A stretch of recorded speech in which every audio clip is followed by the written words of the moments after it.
Mississippi, because he's in Mississippi. Mm. He's down south, and what the Mississippi Morays, I don't think he knew anything about it. I knew, because I had lived there. My formative years were spent in Mississippi, and my father had to sleep with his gun all night, not knowing what was going to happen. So I knew about Mississippi. Till didn't know. He had no idea.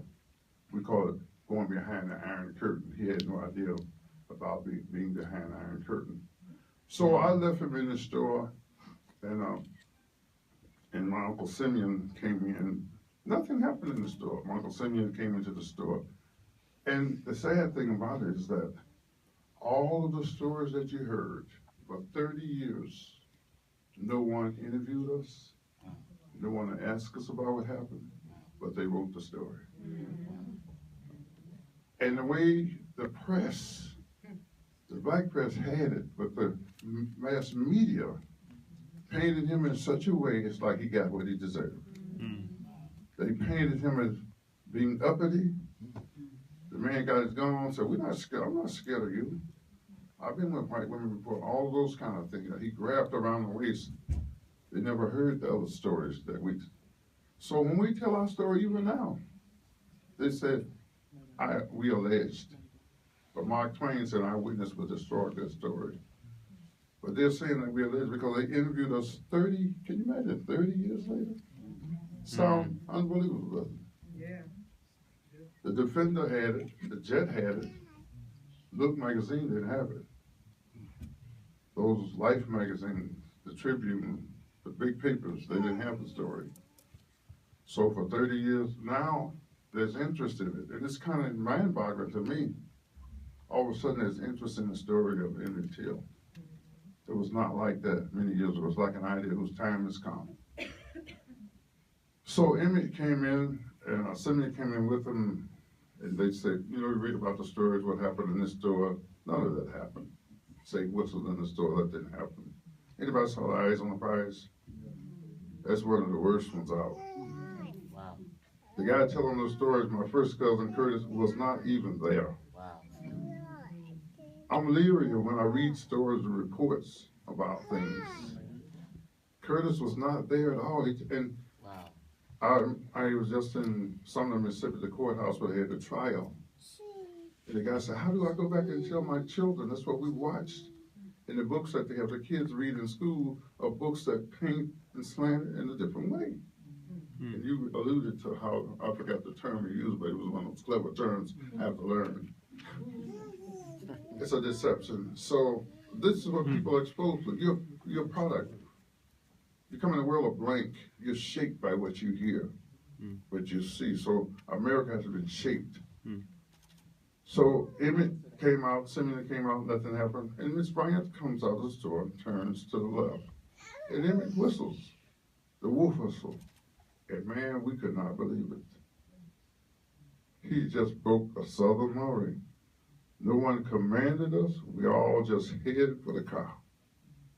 And now Emmett is scared. Someone dropped a cigarette in the car. And my uncle said, "I'm not moving." He's 16 until I find y'all get this cigarette. Emmett is anxious. Let's go, let's go. So we finally got the cigarette and we started down this gravel road and dust is flying everywhere and it's a car behind us. Said, "They're behind us, they're after us." So we pulled to the side, jumped out and run through the cotton field and the car went right on by. This is on Wednesday. We got done on Sunday, this is on a Wednesday. And Thursday passed by, Emmett begged us not to tell my grandfather.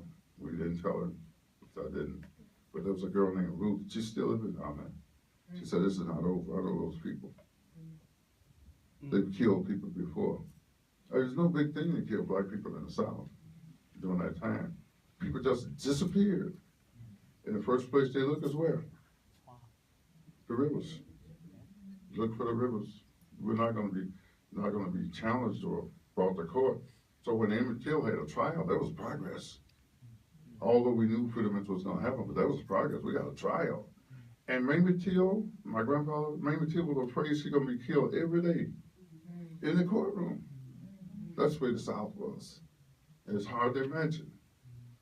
But like I said, the only really way to understand it, you have to have been there, lived it, and experienced it. But that's the truth of it. So we went, and we didn't tell my grandfather. Thursday passed by. Friday passed by, nothing. We didn't expect anything. We 16, I'm 16, Emmett 14, Simeon 12, my uncle Maurice driving a car. I got used to a car. In the South, you started driving, doing everything young. In the South, when you was 12 or 14, you could do anything any adult could do. You could run a house, you could provide. Girls got married at 14 and 15. So we're behind now. We can't handle it at 20 and 21, the people we're raising. And that's the truth, because I live it and I see it. But anyway, Saturday, anybody ever been outside on a Saturday? That's the best day of the life. Everybody come from all these little hamlets, and not hamlets, country, city, town, and come to town, and it's just a great doing in town. So we went to town and stopped by a place called 4/5 on the way, and I one of those jokes on these plantations where they got the white light, and yes, we see the little white light, and we don't tell that part though.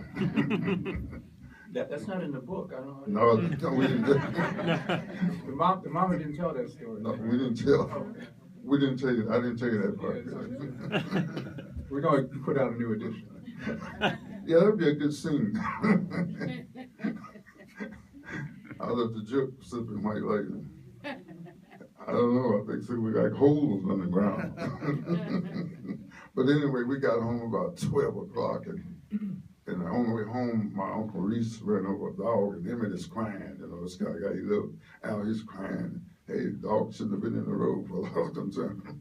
But anyway, we got to home, and about 2:30 in the morning, I hear these people talking. And I said, man, these people are going to kill us. I'm getting ready to die. And when death is imminent, your whole life flash. You get very religious. You don't need no preacher. You don't need a missionary. You just get very religious all of a sudden. And it's without thought. And I thought about all the bad things I've done, and it seemed like your whole life flashed before your face. I said, God, if you just let me get out of this, how many of you can make some promises, can't you? Oh man, I was begging like, I don't know what. So I said, Lord, just let me get out of this. I'm gonna do right. I'm gonna do the right thing. And of course, about a day or so later, I got from down there, the police had me for gambling.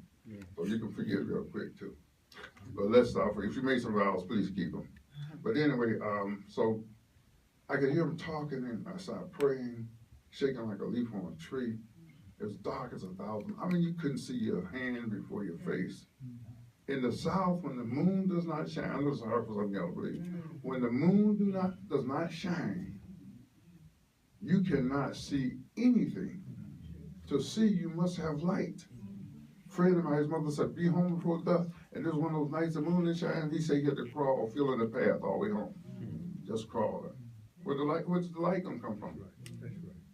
Come from the moon. If you never lived in the country, you should try it. Just turn your car lights on when you're driving through it. It's just dark if you get. But anyway, it was one of those kind of nights. And then I could hear him coming towards me, shaking. I mean, I was literally shaking. But these people gonna kill. They killed so many people. You heard all the stories. And you knew how helpless you were. I didn't call my grandfather. I knew he couldn't do anything to help me. So they walked and coming for me with a pistol in one hand, a flashlight in the other, shaking, laying there, waiting to be shot. I closed my eyes and they didn't shoot me. They went right on by and they found Emmett in that third bedroom. Of course, they aroused him up, and he had no idea how he's supposed to talk to these people. Yeah, no, and they were not going for it. Went to put the socks on. It was pure hell. I don't know what all was going on, but it was pure hell over in that room. The atmosphere in that house